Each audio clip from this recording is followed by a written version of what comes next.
How you guys doing? Steve here. Tried making this video about 5 times and it's brought me to the cusp of an anxiety attack every time I try to make it, so I'm really going to try and push through it. So today I want to talk to you about something that's been on my mind and something that's really been bothering me for the last couple months, and it has to do with the ongoing opiate addiction and opiate epidemic that's plagued our country, plagued the world. Now I know that for a lot of us, it wasn't our own faults. It was at the hands of a doctor who prescribed us our medications, and unfortunately we became addicted to them without any warning, without any knowledge that we would become addicted. And for a lot of us out there, it ruined a lot of lives, and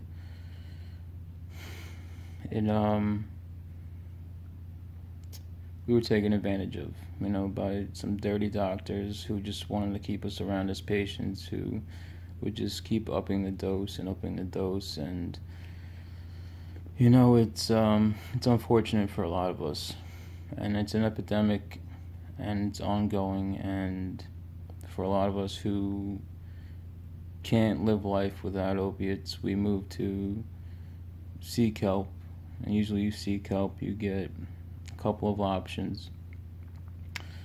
One's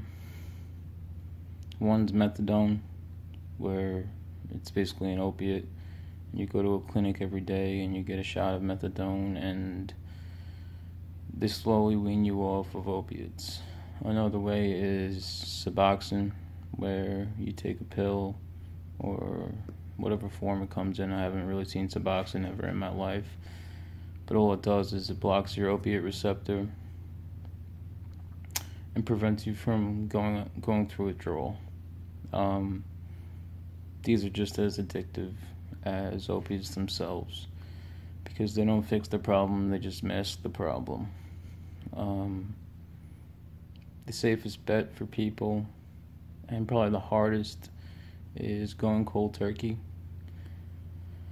Even though it's really difficult, and it's gonna suck, it's survivable, and it's probably the safest option in the long run. And the most unfortunate option is that people are prescribed benzodiazepines, things like Xanax, Valium, Ativan, and Klonopin. Now, the reason why I'm making this video is because I feel that within the next decade, that there's going to be the end of the opiate epidemic, and it's going to be a benzodiazepine epidemic. Because I know a lot of people, and people I know personally, who have been moved from opiates, or alcoholics who have been moved from their addictions to benzodiazepines to help deal with the anxiety, to help calm themselves through the withdrawal.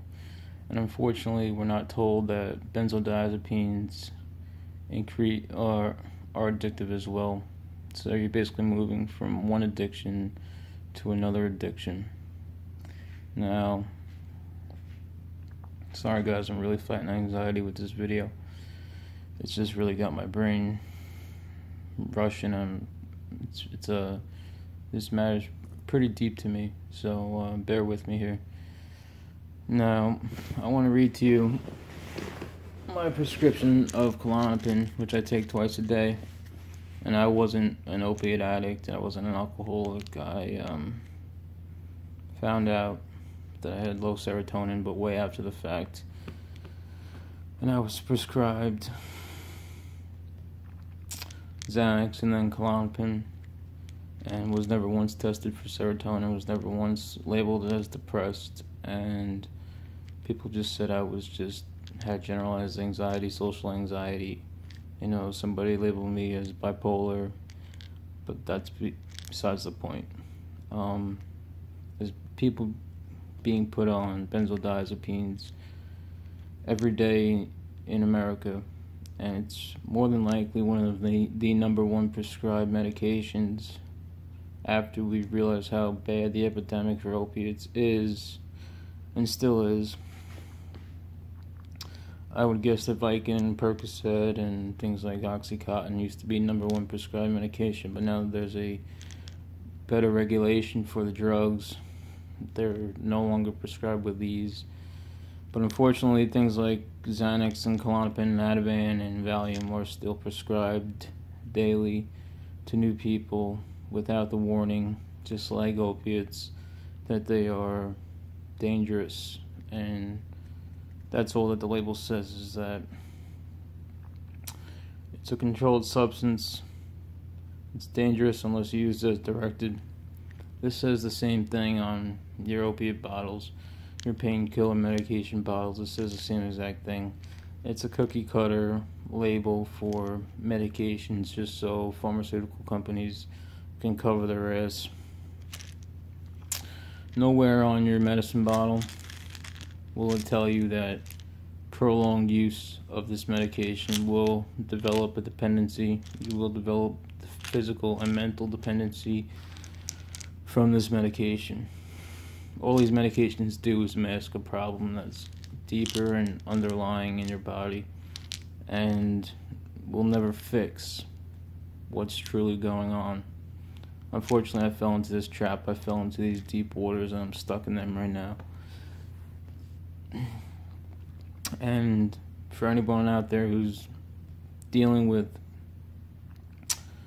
opiate withdrawal or benzo withdrawal or alcohol withdrawal, you know that it's like you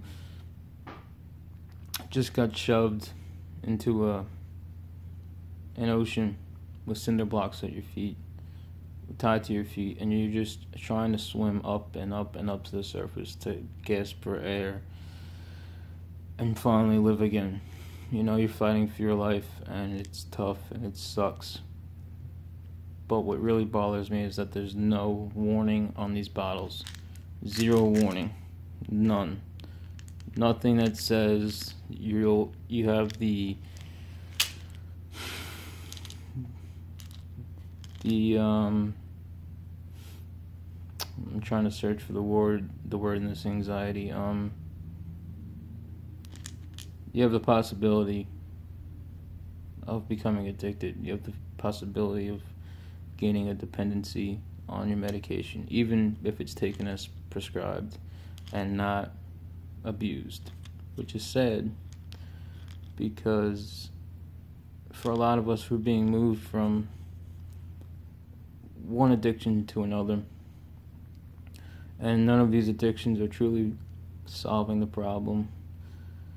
None of these addictions are the answer. They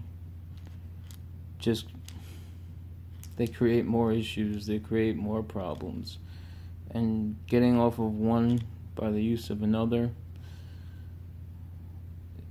is, it's just it's crazy. You know, it's sad how doctors can view this as a good idea, view this as beneficial for a patient. You know, to me, it's just, you're in a vicious cycle, and the cycle's non-stop, because you just get bounced around, and you're physically and mentally dependent on a substance to make you feel better, where it's just masking the issue. And the reason why you become dependent on opiates, on benzodiazepines, on alcohol, is because it creates imbalances in your brain, and it creates how these little tiny receptors react to to physical stimulants and physical and mental stimuli. You know, stimulants. It changes the way that we think. It changes the way that we act. It changes the way that our body reacts to food, to going out for a ride in the car. You know, it's sickening, and we're not warned. So I'm gonna tell you now that within the next decade, it's not gonna be an opiate epidemic anymore. it's going to be a benzodiazepine epidemic, and I can't wait for that day. I can't wait for the day till the FDA finally opens their eyes and cracks down on benzodiazepine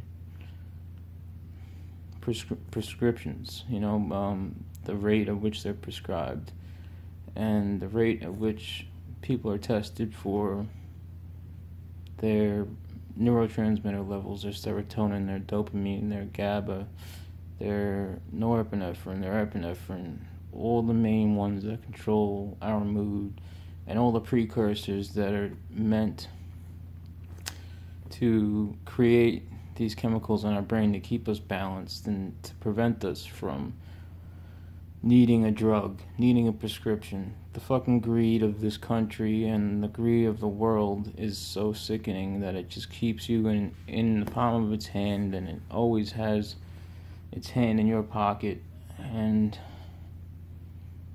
we're the ones who are suffering, and then they're the ones who are getting rich and wealthy, and it's sick. And I told you I tried making this video several times, and it's almost driven me to throw up how sickening it is and how much anxiety it's caused me to get this out in the open and get it off my chest. So if you're out there and you're addicted to opiates, if you're an alcoholic, if you're addicted to benzos, I feel for you. It's not an easy go. It's really, really sad that a lot of us are suffering, and unfortunately some of us don't make it till the end. We don't make it to a healthy state because of how difficult it is. I've had loved ones who I've lost to addiction, and loved ones who have ended their own lives because they couldn't fight long enough because of how powerful and life-threatening these addictions are. And I really wish there was a label on these pill bottles stating that your life could be ruined. You can become dependent on these medications. So here's a warning for you guys. Please do your research, and please, before you even think about benzodiazepines or opiates or alcohol to deal with your stresses in life, to deal with your pain, to deal with your anxiety, please, please, please look. Go and get your blood work done. Get your neurotransmitters checked, your dopamine, your GABA, your serotonin, your norepinephrine, your epinephrine. Get your vitamin B levels checked. Get your blood work done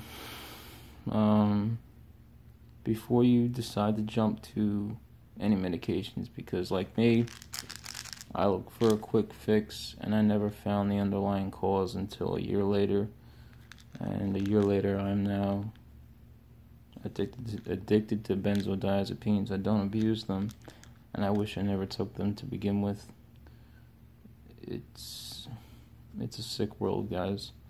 And no doctor will tell you to check your blood levels. No doctor will tell you that you need vitamin B's and vitamin B6, B12, B3, vitamin D, vitamin C, folic acid, magnesium, tons of other nutrients and some vitamins.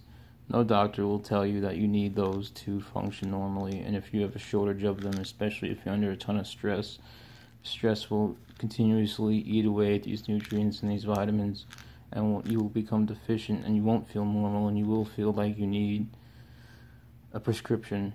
But these prescriptions don't fix that problem. All these prescriptions do is mask the problem that's underlying, and I wish I knew that a year ago, guys. Well, hopefully this video made sense, because I like I said, I've been fighting an anxiety attack trying to make it, and I've been choking back, throwing up because of how sick I've become of this idea. And hopefully, if you are thinking about using benzodiazepines, or thinking about getting off opiates, or thinking about getting off of benzos, and thinking about becoming healthy and no longer drinking anymore and not being an alcoholic, use your head and be smart, and don't jump from one addiction to another, and seek out the natural answer, seek out the underlying cause, because there is one, I guarantee it. Anyways, guys, like I say after every video, I'm having a hard day, but if you're suffering, and if you're hurting, and if you're down, you just keep your head up, man. You keep fighting and you keep surviving. And we're all gonna get better soon. Have a good day, guys.